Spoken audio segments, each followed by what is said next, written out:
नमस्कार मित्रांनो, जय Hind. MSF update या यूट्यूब चॅनलवरती तुमच्या सर्वांचं स्वागत आहे. MSFबद्दल जी काही महत्त्वाची माहिती आहे ती यूट्यूबच्या माध्यमातून आपल्यापर्यंत पोहोचवण्याचा मी प्रयत्न करत असतो. जर तुम्ही आपल्या यूट्यूब चॅनलवरती पहिल्यांदा आला असाल तर आपल्या यूट्यूब चॅनलला सबस्क्राईब करून ठेवा. त्याचबरोबर हा व्हिडिओ आवडल्यास व्हिडिओला लाईक आणि हाईप नक्की करा. तर मित्रांनो, आजच्या व्हिडिओमध्ये मी अशीच एक MSF संदर्भात महत्त्वाची माहिती घेऊन आलेलो आहे. जे आपले MSFमध्ये सुरक्षारक्षक कार्यरत आहेत त्यांच्या बदली संदर्भात, त्याचबरोबर जे MSFमध्ये नवीन उमेदवार भरती झालेले आहेत त्यांच्या कागदपत्र पडताळणी संदर्भात एक महत्त्वाची माहिती मी तुम्हाला आजच्या व्हिडिओमध्ये देणार आहे. चला तर जास्त वेळ न घेता व्हिडिओ सुरू करूया. तर मित्रांनो, MSFमध्ये जे सुरक्षारक्षक कार्यरत आहेत त्यामध्ये महिला सुरक्षारक्षक असतील, त्याचबरोबर पुरुष सुरक्षारक्षक असतील यांच्या बदली संदर्भात जी काय RT लिस्ट आहे ती महाराष्ट्र राज्य सुरक्षा महामंडळाकडून प्रकाशित करण्यात आलेली आहे. ज्या महिला सुरक्षारक्षकांनी धुळे, कोल्हापूर, नाशिक, पुणे, सांगली, सातारा, सोलापूर, यवतमाळ या जिल्ह्यांमध्ये बदलीसाठी अर्ज केलेला आहे त्या महिला सुरक्षारक्षकांची RT लिस्ट ही महाराष्ट्र राज्य सुरक्षा महामंडळाकडून प्रकाशित करण्यात आलेली आहे. त्याचबरोबर ज्या पुरुष सुरक्षारक्षकांनी रत्नागिरी, सिंधुदुर्ग, यवतमाळ या जिल्ह्यामध्ये जिल्हा बदलीसाठी अर्ज केलेला आहे त्या पुरुष सुरक्षारक्षकांची देखील RT लिस्ट ही महाराष्ट्र राज्य सुरक्षा महामंडळाकडून प्रकाशित करण्यात आलेली आहे. आता ही जी काय RT लिस्ट आहे ही RT लिस्ट मी आपल्या टेलिग्राम चॅनलवरती अपलोड केलेली आहे.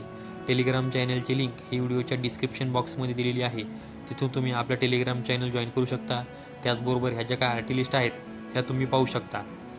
त्याचबरोबर आता ज्या नवीन जवानांची MSFमध्ये भरती झालेली आहे व त्यांनी ऑनलाईन फॉर्म भरून आता ते डॉक्युमेंट व्हेरिफिकेशनसाठी जात आहेत त्यांना देखील एक महत्त्वाची सूचना द्यायची आहे.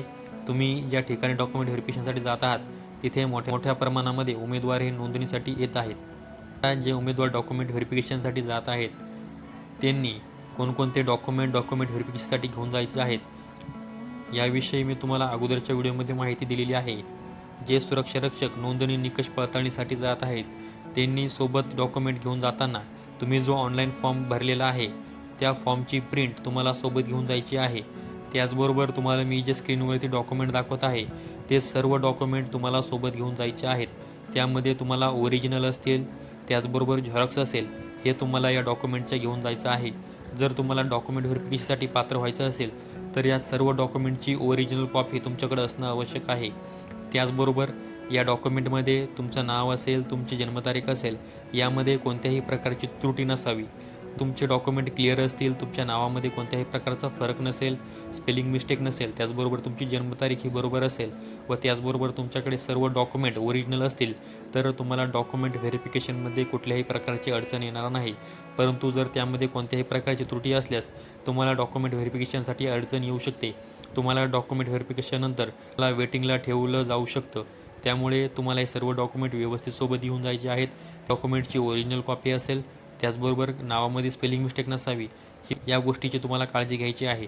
तर मित्रांनो, ही एक MSF संदर्भात महत्त्वाची माहिती तुम्हाला द्यायची होती, त्यामुळे आजचा व्हिडिओ बनवलेला आहे. अशाच माहितीसाठी MSF अपडेट या आपल्या यूट्यूब चॅनलला सबस्क्राईब करून ठेवा. त्याचबरोबर हा व्हिडिओ आवडल्यास व्हिडिओला लाईक आणि हाईप नक्की करा. संपूर्ण व्हिडिओ पाहिल्याबद्दल सर्वांचे धन्यवाद.